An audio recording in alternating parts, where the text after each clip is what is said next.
Well, thank you, Tron, for this very nice presentation. I also thank all those who have organized this so huge event, and particularly Rogero Jenny, who has personally invited me.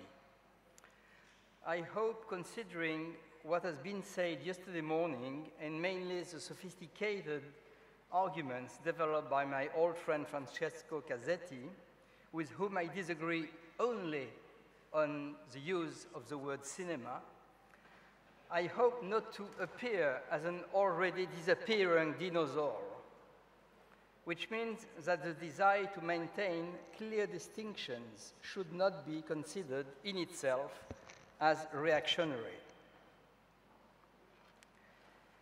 In order to explain, I lost my watch. Oh, I've lost my watch.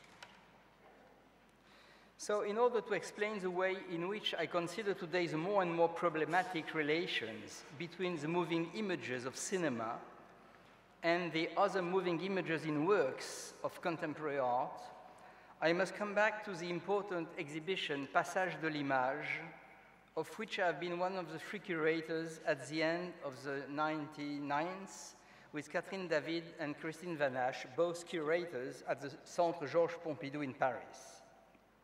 Also, simultaneously to the elaboration of the catalogue of the show, I prepared a book of collected essays, L'Entre-Images, Photo, Cinema, Video, written between 1981 and 1999, since the moment when, after years of work devoted through the previous decade to the analysis of classical film, I have jumped into all the problems dealing with video art and photography, following the luminous example of my friend Thierry Kunzel, who had become a conceptual and video artist after being the most brilliant film theoretician of his generation.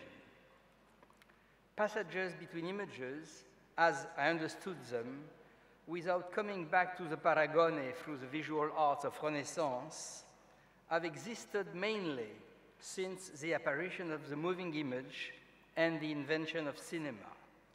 But they have known an accelerated development from the 1960s with the apparition of the electronic image and soon of video art, and later, since the 90s and further, with the development of the digital image and the universalization of the computer.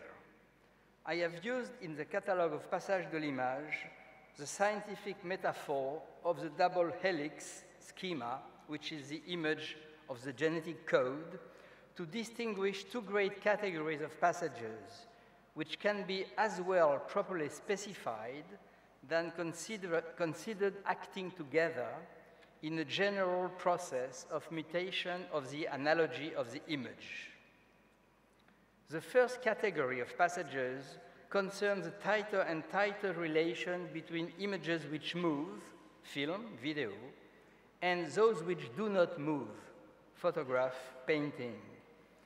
Films and video have tended more and more to immobilize themselves and so give way to what I have called the photographic, either in the treatment of the image in decomposing it, or through incorporation of the photo or the painting as the object of a specific search. And so there have been more and more photographic sequences in films, as well as more and more films made by photographers. And on its side, the photography itself has been searching to attract movement, to fix it by various ways, to work it through serial images of all sorts. And so, as a sign, a multiplicity of public events, festivals, conferences, exhibitions, have celebrated through the 80s and beyond this new emphasis on the relation between cinema and photography. In those interactions and infringements between the still and the moving image, the image produced by the computer has by definition a privilege, programmed equally to move or not, to be animated partially or not at all, its very existence calls into question the nature of the image. But we must remark that this is not a totally new perspective, as it has been previously at stake since the very early development of cinema through the long tradition of the animation film. The second category of passages has to do with the photographic analogy, the way in which the world, objects, and bodies seem to be defined in reference to natural vision, a certain fixed state of natural vision, which implies ressemblance and recognition, and of which photography and then film have become traditionally the emblem. It is the loss of natural figuration which can be qualified as defiguration, which mixes more and more constantly with a moving still dimension to create a new state of the image. In the 80s and 90s, the multiplication of films about cinema and painting, think of the exemplary Passion by Jean-Luc Godard, and therefore of conferences and film programs on the topic, have testified of this new state of things. But the schema of the double helix allows also to figure out a third category of passages. Between the two vertical uprights of the double helix, which embody, in my view, the two great categories of passages between the images, there are, linking the two, horizontal bars inscribing the genetic code, which can be understood as a new regime of transformations and of mixities between words and images. Here also, the new technical possibilities offered by the electronic and then the digital image have played an essential role. L'entreimage between the images is thus, virtually speaking, the space for all those passages. More than a concept, it's a many-sided place, physically and mentally, both very visible and secretly immersed in the artworks, remodeling the interiors of our bodies in order to prescribe new positions. It functions between images in the very general and still particular sense of the term, floating between two still frames as well as between two screens, between two layers of matter, as well as between two speeds. It is hard to ascribe. It is variation and dispersion incarnate. And it is in the same movement that dealing with more and more artworks of various kinds which were constantly developing, each of them exemplifying all possible modalities of passages, that I organized the second volume of L'Entreimage with essays composed between 1990 and 1999, and this time subtitles, words, images, so to underline this level of reality that the prevalence of the word images in the main title of the books could have hidden some way. But I must insist here already on one crucial point.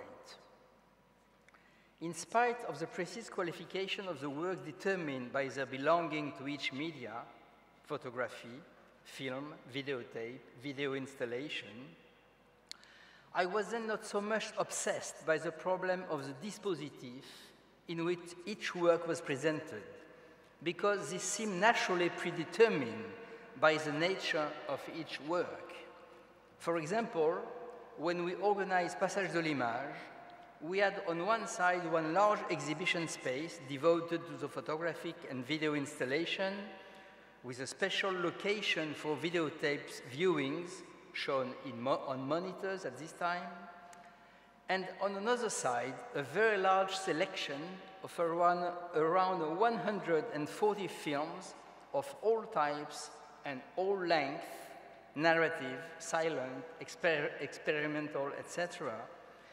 This selection was presented according to a regular schedule in the main production room of the Centre Pompidou, acting as a real cinema in the museum space. So, to schematize, I was then more concentrated on the passages between the images inside of the different works than insisting on their specific dispositif of presentation, which seem naturally predetermined by the proper nature of each work. But with the approaching end of the last century, what had been since many years already a sort of light and implicit state of confusion between the art of cinema and the world of moving images in contemporary art, this light and implicit state of confusion reached progressively such a state of general confusion that it was becoming very hard to maintain clear distinctions between the nature and the status of different types of works and between the different modes of reception. One theme had become very insisting in those years marked symbolically by the celebration of the centennial of cinema, the idea of a possible death of cinema, determined by a certain loss of the traditional film audience, as well as by the technological changes introduced at all levels of film production and diffusion. The title of a provocative book can summarize all this: The Death of Cinema, History, Cultural Memory, and the Digital Dark Age, 2001, by Paolo Cerco Usai, one of the main film archivists of our time. But let us think also later of Laura Mulvey's beautiful book, Death 24 Times a Second, 2006, which tried to evaluate the contrast between two different ages of memory since the introduction of what Jacques Aumont has well named the invention of the function pause on VCR, implying a transformation of the spectatorship situation as well as the status of theoretical work. At another level, a turning point, if one has to be chosen, coincided with Documenta 10, curated by Catherine David in 1997, and the two Venice biennials organized by Harald Zeman in 1999 and 2001. For the first time, moving images of all sorts took the lead over the traditional arts, painting and sculpture. So, since then, more than ever, the critic's work has consisted in evaluating with patience and perseverance the uniqueness of each of the dispositifs presented, in spite of the categories that could be more or less useful in grouping works and classifying them. It would be pointless to try to bring them together under one unifying term or concept, given that the variation of dispositif is part and parcel of the principle of installation works. And also, in this movement, it has been crucial that all those moving images under the form of tapes, films, or installation were progressively conceived as well by filmmakers as by visual artists. The list has become endless of filmmakers having become artists in a more or less regular way. Chris Marker, Raoul Ruiz, Peter Greenaway, Alexander Sokurov, Hans-Jürgen Sieberberg, Raymond Depardon, Atom Egoyan, Yervan Giannikian, Angela Rikiluki, Abbas Kiarostami, Chantal Ackerman, Jonas Mekas, Agnès Varda, etc., etc. From the point of view of cinema, this art, this industry, this fact of culture and civilization, which has been going on in spite of all the death prophecies which have announced its possible disparition, or at least its inescapable decay, things could be roughly expressed in the following way. From the 50s in the States and from the 60s in Europe, cinema has acquired an insinuating enemy or an alienating friend from which its destiny could no longer separate itself, essentially for the worse, television. It progressively got two others. One is that magic called the computer, which will become another name for television because it is so much more immense than TV and is already devouring it under all the new forms which transform it constantly. The other enemy, more respectable, more friendly as well, but who can show itself to be much more devious, seems to have settled in the museum. There, cinema becomes, on the one hand, really an art, but only an art.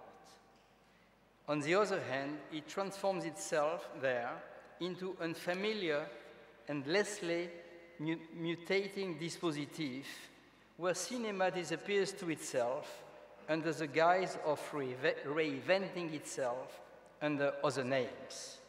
And so, after the Documenta and the two Venice biennials that I already mentioned, the appearance of confusion has developed so far between the cinema and the other moving images that various people, including me, ranging from art critics and art historians to film critics or theoreticians, reacted to the situation by proposing terms, expressions, capable to face this new state of things.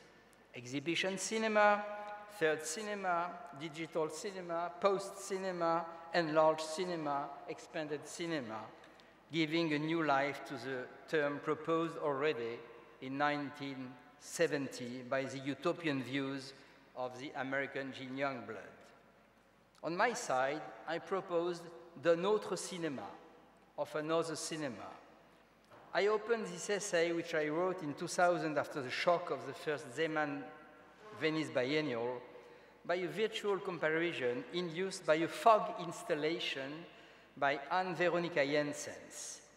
I was dreaming of the possible confusion one day of two fogs, the artificial and deep fog through which I was walking with an uncertain pace inside of the Belgian pavilion full of visitors, and the supposed natural fog through which a couple is living on the Venice Laguna, the insecurity and the ignorance of their own feelings in the film of Michelangelo Antonioni, Identification of a Woman, 1982.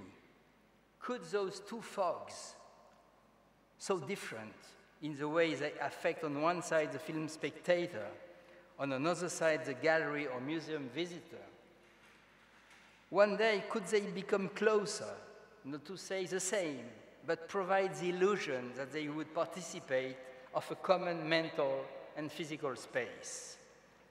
My answer was clearly negative, but it had been important for me to raise a question as such. And all my essay became, from this point, a first attempt of classification of the different dispositifs showing moving images to which the gallery and museum visitor is confronted, so as to better understand that the principle of the installation, whatever formula it adopts, is to conceive each time a new and singular dispositif accorded to its own and specific needs, contrary to the cinematic dispositif, which, in spite of all its historical and local variations, is basically defined by its singular and continuous identity. And so, even if I was still working to evaluate all passages possible between the images, so to build this between the images physical and mental space, I was led more and more to build a strict opposition between what I have called also multiple cinemas and what Serge Danet, the French critic, called le cinéma seul, which means in French both only and lonely. By which Danet meant that even if cinema was from now on in a minor position inside of all the existing images and has become thus a little bit lonely, there was still what cinema was in itself and what was belonging specifically to it only. And so I have been more and more oppositing the spectator of cinema to this very indeterminate being who is confronted in the museum or gallery space to moving images and whom can be called the visitor, but as well the looker, le regardeur has been proposed in French, the stroller from the Benjaminian term, and who is always, whatever term is chosen to name him or her, a dissolved, fragmented, shaken, intermittent visit spectator. So, to define or redefine cinema as such, I've been proposing a new strict insistence on the cinematic dispositif itself as a guarantee of the specificity and the uniqueness of the experience. The projection of a film in the dark space of the movie theater, according to the precise schedule of a more or less collective séance, remains the condition of a unique experience of memory, which any alternative viewing eludes more or less. This supposes a rule of face which the spectator incarnates through the unfolding of a liturgy linked to the film, the cinema, the film in the cinema situation. This attempt of redefinition is also a way to react to the more or less degraded situation of film viewing, which have multiplied since the apparition of television, the videotape and the DVD, and all the forms of film viewing on the computer or on mobile phones. All situations which, as precious as they can be, and they are at many levels, alter by definition the unique combination of forgetfulness and of memory, which is linked to the development of film in time inside the ideal situation of cinema.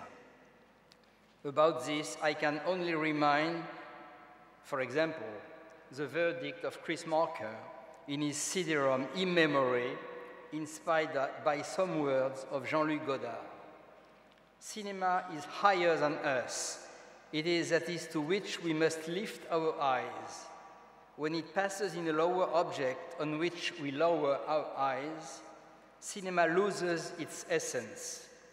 We can see the shadow of a film on the television, the longing for a film, the nostalgia, the echo of a film, but never a film. And if I would have time, I would have read you 2 extraordinary pages of Fellini, speaking between the difference of the huge screen and this sort of little set which can be as a furniture aside in the kitchen, which names television. But beyond this situation, at the same time complex and simple, of the degraded or alternative condition of film viewing, more important in a way has been at a theoretical level, the confusion which has been accumulating mainly for the last 10 years about an explicit or implicit redefinition of cinema, confusion consisting essentially to affirm a sort of global identity between the moving images of cinema and the moving images of contemporary art under the global name of cinema. This has been done in various ways, and I would like to summarize briefly a few of them before developing a little bit more one example which seemed to emblematize this movement and has served as a model for some claims. Those examples are all French because I know them better, and they are significant as far as film culture and cinephilia have been historically largely developed in France, but we would find some equivalents in several Western countries, in the US, in Germany, in England, certainly in Italy, etc. First, the art critic Jean-Christophe Royoux has been the first, through the notion of cinéma d'exposition, exhibition cinema, to claim that after the age of cinema would come what he called the cinema of the subject, of which contemporary art is the model, so that what we call cinema would become more or less only the archive used for the assumption of art. In a volume entitled Yes, This is Cinema, the theoretician of images Philippe Dubois has claimed against the dead and mummified people of cinema as such, or cinema only, that the migration of cinema in its images and its dispositif allows to gather all the moving images under the unique name cinema. In the same way, the cinema theoretician Luc Vanchery claims in a smart and tricky book entitled Cinéma Contemporain, Contemporary Cinemas, at the plural, and this is the last sentence of the book, that the expression contemporary cinema means in the most simplest way the advent of a cinema following the time, the period of cinema. And I come to my main example, the important exhibition, The Movement of Images, curated by Philippe Alain Michaud in 2006 at the Centre Georges Pompidou. This show has its origin in premises which I find wrong. Cinema would be defined only by the movement of images and not by the dispositif inside of which, since at least one of its origins, and almost exclusively since those images have during a long time been projected, which means Edison, Marais, and Muybridge are proposed as models against Lumière. And from that point, the experimental cinema tradition will be promoted against the dominant model of narrative cinema. So cinema has to be redefined from its margins to give to the cinematic experience, says Michaud, its real extension. And so this show has been perversely organized around 4 cinema concepts: unwinding, défilement, projection, narrative, montage, so to organize a series of rooms filled with works of modern and contemporary art, painting, sculptures, installations. And experimental films and videos have been projected in a soft light on the wall of the great central gallery, from which were distributed the different rooms containing all the works of modern and contemporary art. And so this strategy opens, first, what Michaud calls the possibility of a despecification of the cinematographic medium through the work of art. Second, a requalification of the medium exclusively through experimental cinema and video, which opens, third, the way to a general extension of the medium according to the following claim. All art which triggers an interaction of space-time effects can be regarded as cinema, even beyond the film material presence. And so, for example, this implies as well the aesthetics of the carpets, to which Michaud has devoted later a specific show, as well as the unfolding of the rolls of laces by the mother of the narrator in Rainer Maria Rilke's Les Cahiers de Marie-Thérèse Brügge, and this being ultimately considered as cinema. And Philippe Alain Michaud can quote, according to the same view, those exemplary words of the great photographers Edward Steichen commenting the exhibition Road to Victory. The exhibition is a film in which it's you who move, and where it is the image that remains motionless. As I said, the importance of this position of Michaud is that it has also been taken in France as a central reference by many authors as Vanchery and Dubois. And so you see how in various ways the aura of contemporary art is becoming the fate of cinema, either excluding or minimizing cinema as such, which means what is produced all over the world still as films, maintaining an artistic, historical, social, political, and anthropological identity through the experience of a unique and universal dispositif of projection. one significant exception among so many people dealing wrongly with this problem is the one of Jacques Rancière. In a bright short text, Le cinéma dans la fin de l'art, the cinema in the end of art, which comes, in his own words, very close to my positions. Rancière departs from the idea of a double existence of cinema. Cinema, he underlined, has been excluded from an history of modernity centered on the glory or the mourning of pictorial autonomy.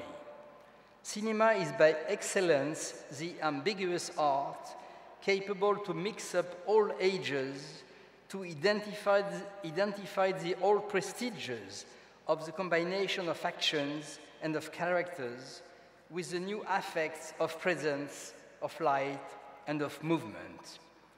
It is to this cinema as such that is opposed another cinema or an aside cinema which enters in the aesthetical complex of ce qui prend la place de la peinture, what occupies the place of painting.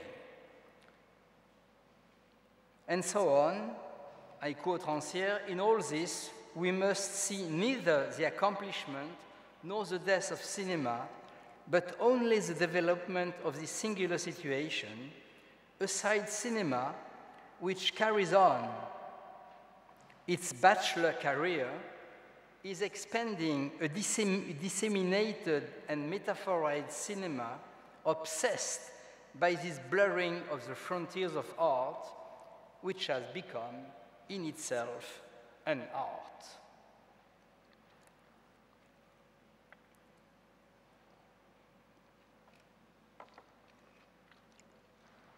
If we try to express this contrast in more classic philosophical terms, we can invoke the fundamental opposition in Bergson's philosophy between time or duration and space. It has been emblematized in an extract of one of Bergson's lessons, then still unpublished, which has been presented some years ago under the title Duration and Space in a special issue on Bergson. As he does frequently, Bergson starts from the reciprocal heterogeneity of which is composed the inner life of anyone, each one profoundly singular.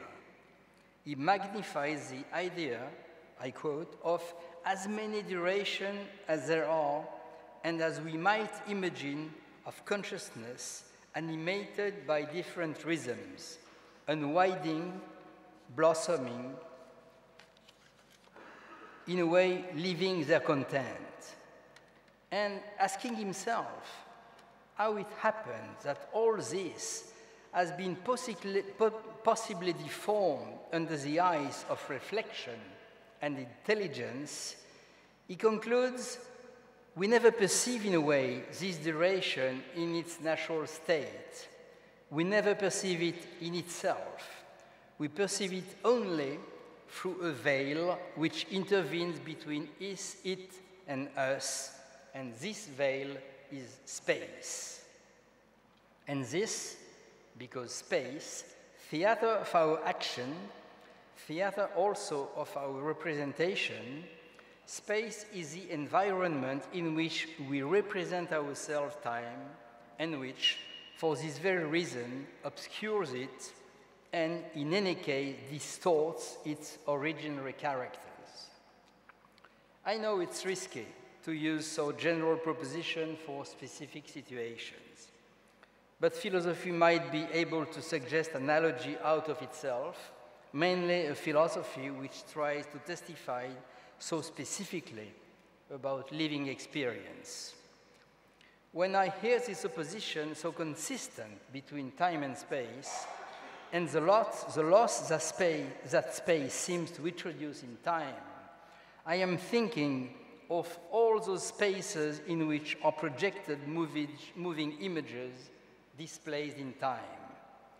The movie theater is indeed a space, and as such, promise to these veilings that Bergson insists on. But this effect is also done, at least partly, to be forgotten as soon as the time of the film in which it allows the spectator to dive is spreading and thus enters, sorry, I've badly phrased that, as soon as the time of the film in which it allows the spectator to dive is spreading and thus enters is resonating with the inside time proper to each individual spectator, according a back and forth movement made of captures, abandonments, and recoverings, which are the condition of the hypnotic capacity of cinema.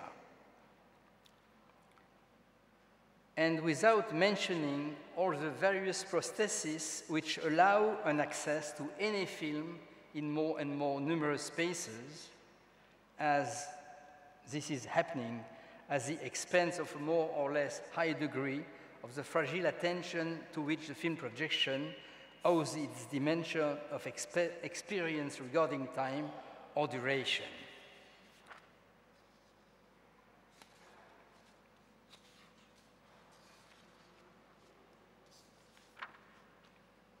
I have tried to answer at length in the first part of La Querelle des Dispositifs. It has been the very reason to open this quarrel, as well as in many of the essays which compose this last book. I insisted strongly on the fact that does not enter in this argumentation any judgment value. It has been 30 years that I have been writing on video art and on installations, on contemporary art, as we say today, numerous texts which have been collected in 3 big volumes, and I've been the curator of several exhibitions. The only thing which I aim to, faced with too simple homogenization, which are more and more practiced between the movement images of cinema projected in their traditional way and moving images displayed in museum spaces, is a difference in the nature of the experience. And this difference is based on a shifting from time to space, one can say a spatialization of time. This effect is for sure infinitely diverse, according to the variation which determines a singular dispositif for each installation, when the cinematic one, as I've insisted, at least ideally, is unique and unified.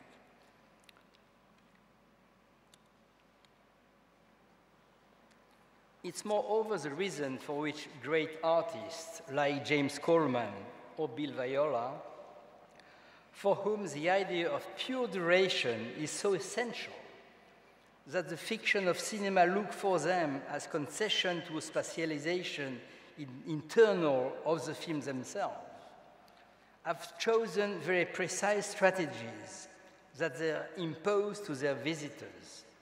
Black cube for the projections, dark corridors to reach it, optimal sound in isolations, so to create a specific hypnosis, a sort of hyper and voluntary hypnosis which each visitor must invent for him or herself, trying to be insensitive to the back and forth movement of the other visitors.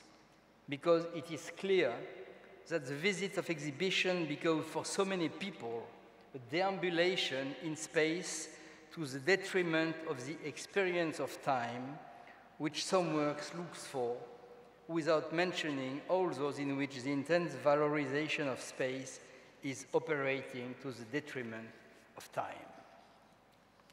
And so I will now quickly shift to some concrete examples, which I will exemplify through some illustrated pages of La Querelle des Dispositifs, so to show you how the variation of the spaces in the work of contemporary art, more or less inspired by the perspective of cinema, can be articulated but always opposed to the linear time of the cinematic dispositif. So I will begin by the images you have in front of you.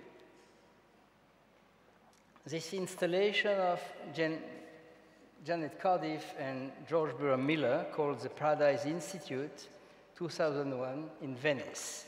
As you see, you have a specific dispositif constructed for the work, and when you enter in it, you have the second image, which show you two spectators. You have actually a row of around 16 or 18 seats, and earphones, specific made, so that you can hear any type of noise produced by the public, the limited public which is surrounding you. All type of noise which are created by bodies, which make a sort of symphony of noises, which are completely different of what you are in general when you're in cinema. And you have a projection in front of you in a sort of very reductive cinema, as you can see on the construction, which has a film going on. And you have this sort of opposition between the film projection going on, which is not so interesting in itself, and those spectators who are really haunted by all the sounds they hear and which penetrate their bodies. The second installation by the same artist, more modest, is, in my view, more interesting. This time it's for one singular spectator or visitor. You take the earphones and you dive your head into this little dispositif here, and you see a film on a little screen, and the same theater, the Italian model of the theater, in the little box. And suddenly the film, which is not so interesting, at a moment becomes interesting in the last image, which is at the bottom. It's like an image of a Western, a guy by his fire, and slowly the fire begins to extend till the whole screen begins to be in flames.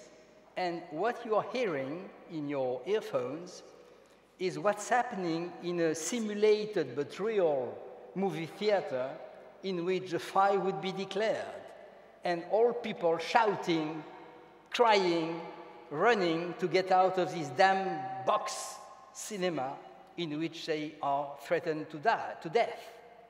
So you see how it's interesting to have here something which is a sort of activation of cinema for aims which are completely different to the normal use of the projection, but which would not exist without the existence of cinema.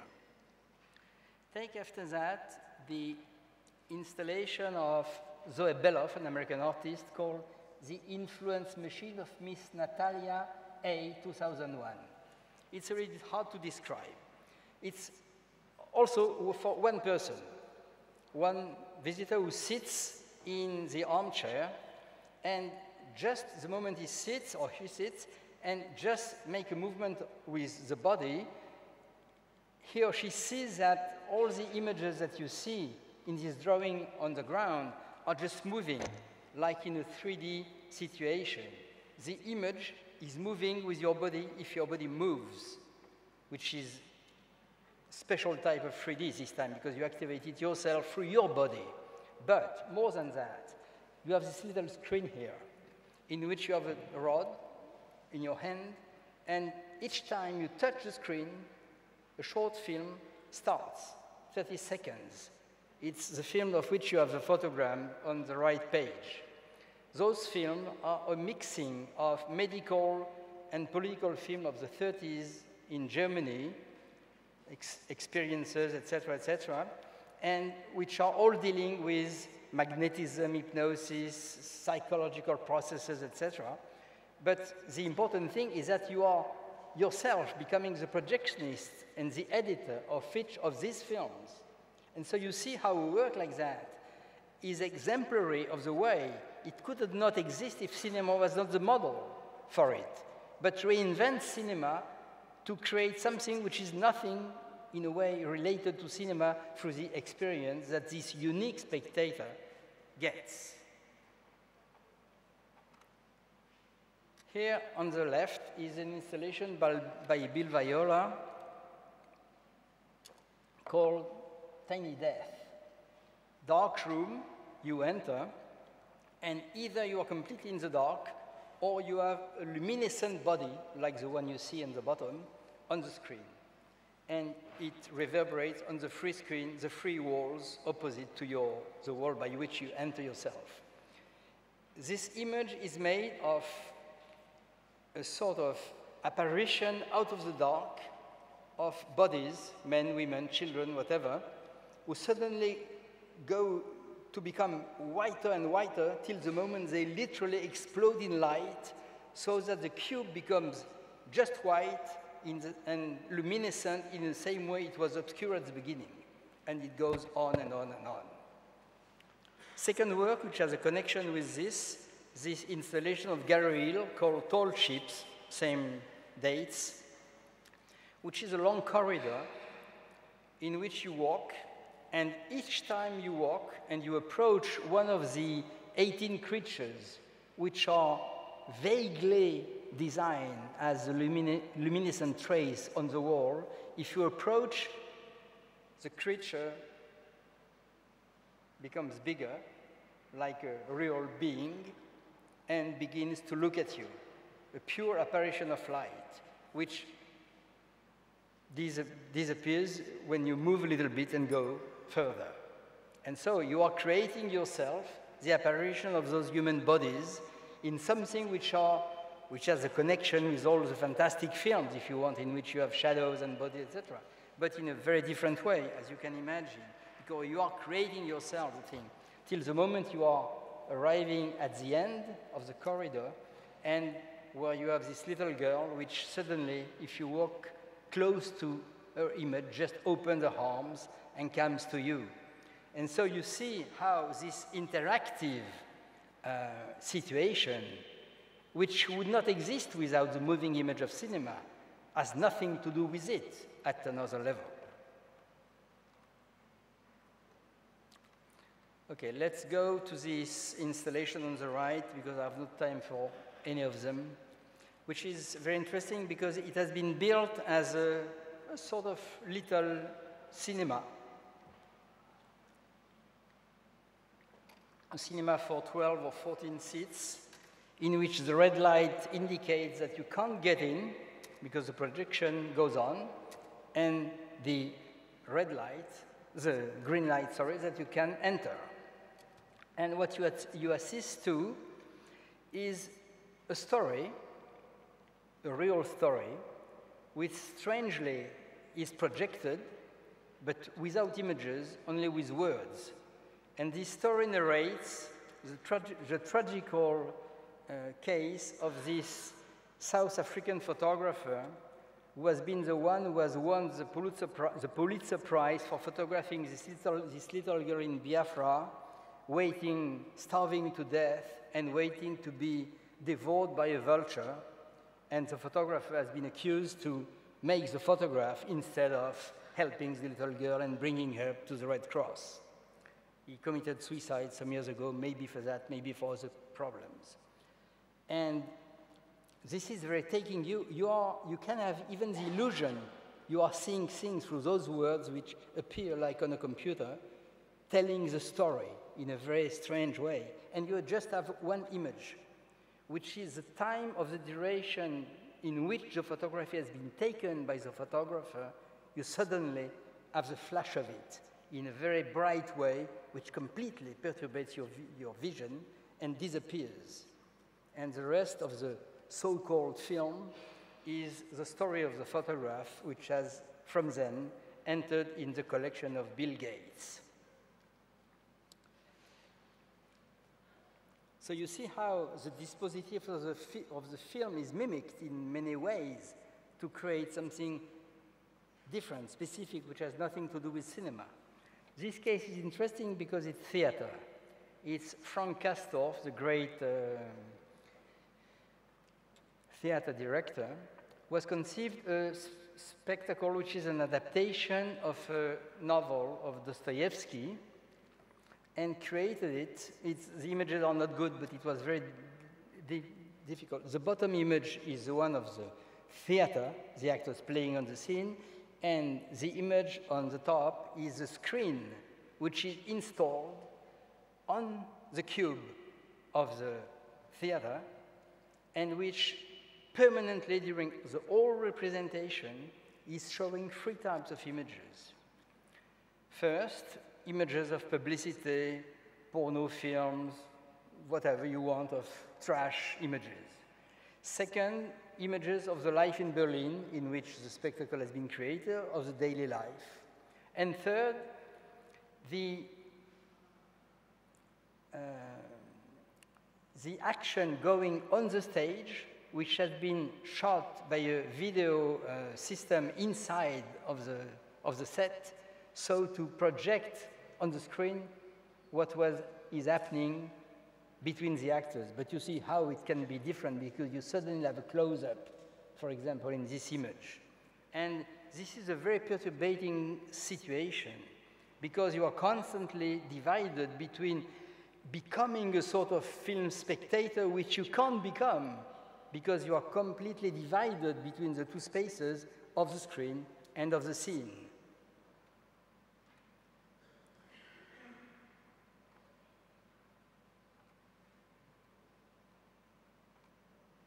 Okay, I will come and end by two cases which I find diversely exemplary.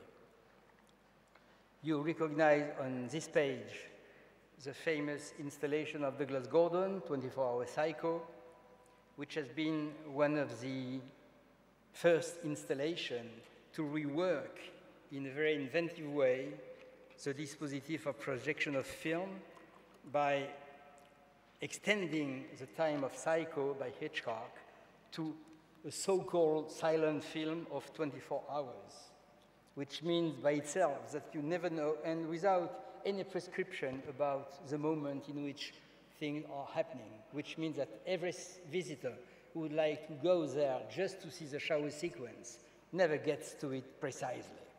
And sometimes the museum is closed by night, sometimes it goes on, it's complete disorder and made for that. Okay.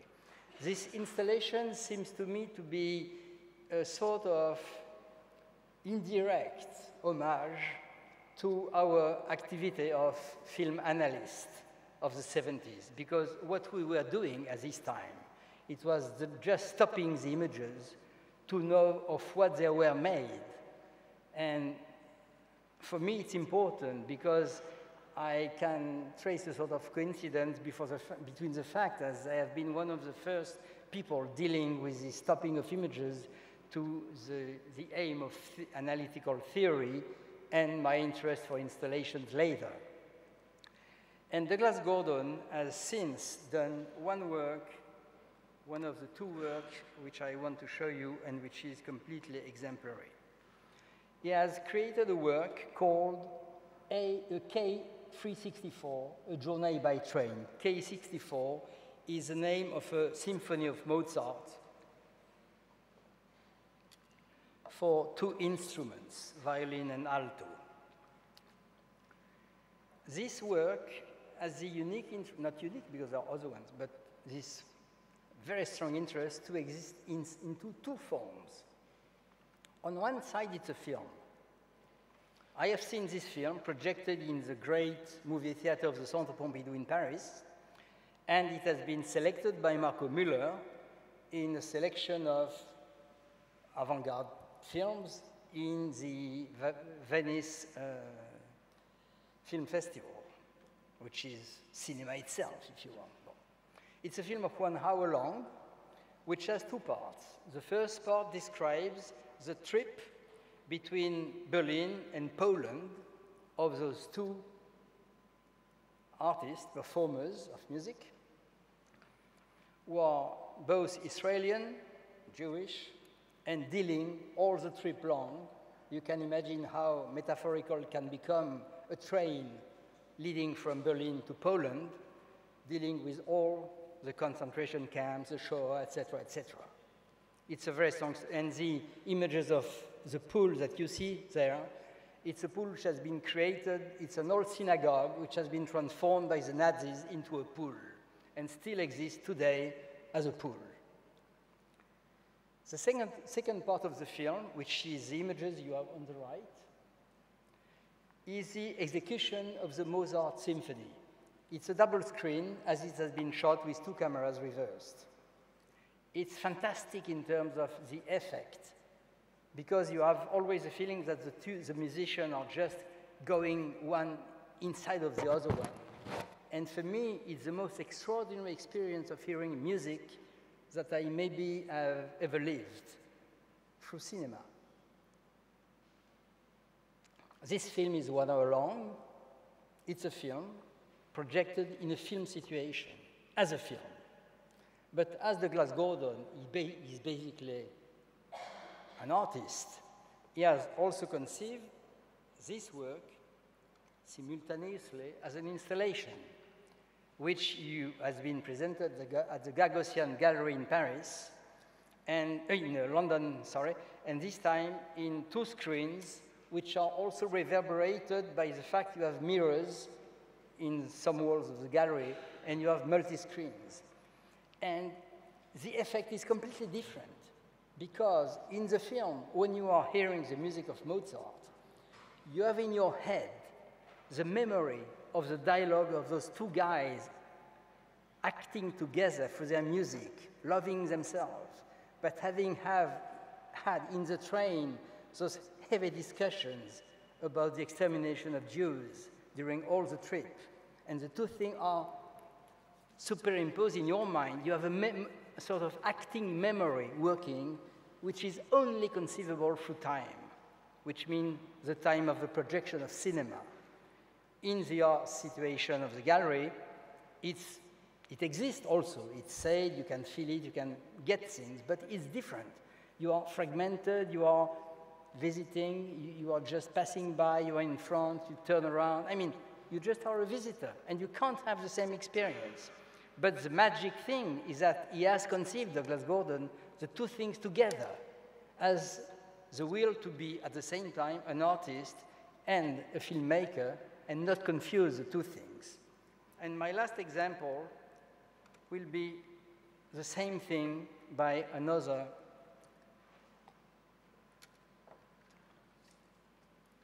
artist, filmmaker, mainly filmmaker, namely Philippe Boireau,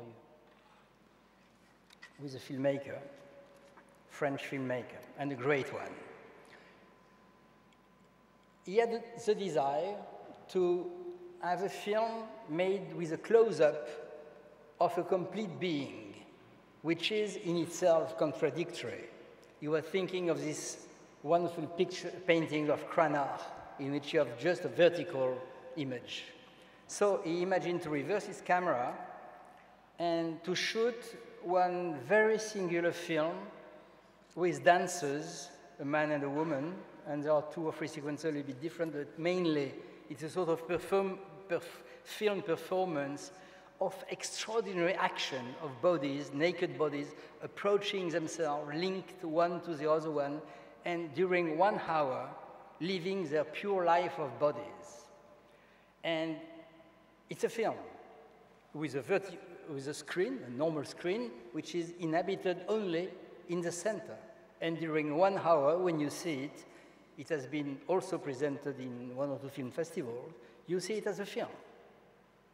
But in a parallel way, as Philippe Boireau has become also, by some way, from time to time, an artist, he has made little installation work, etc., he has conceived this as an installation, which this time it's the image on the right, in which you have a vertical screen which is built for the installation, and which is made this time accompanied by several screens, which are the images of night in which he has shot this film as an extraordinary soundtrack made by nature, you know, all elements of nature by night, insects, wind, etc. It's a very strong presence, which you have in the film also, but it will be emphasized in installation by the reverberation of the sound on different screens. And it has not been realized yet for the moment as installation, but I know all the project. And so you see, in this example, you have another time, like in Douglas Gordon, 2 things which could be thought as being the same, but which are basically different. Because one has the space of the installation, even if this type of installation requires also an experience of time, and the one which is unique to the cinematic dispositif, and which is the pure experience of time. So to conclude,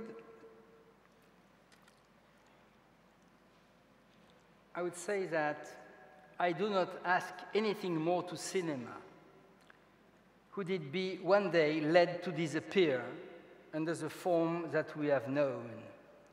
Only to acknowledge that this form has been and still is really unique, lived through the more or less collective experience of a séance, of the perception of time, of memory, and forgetfulness that only its dispositif provides, according to the required stillness of the body in silence and obscurity, and the attention which is so induced, so that the mind can travel according to this constraint.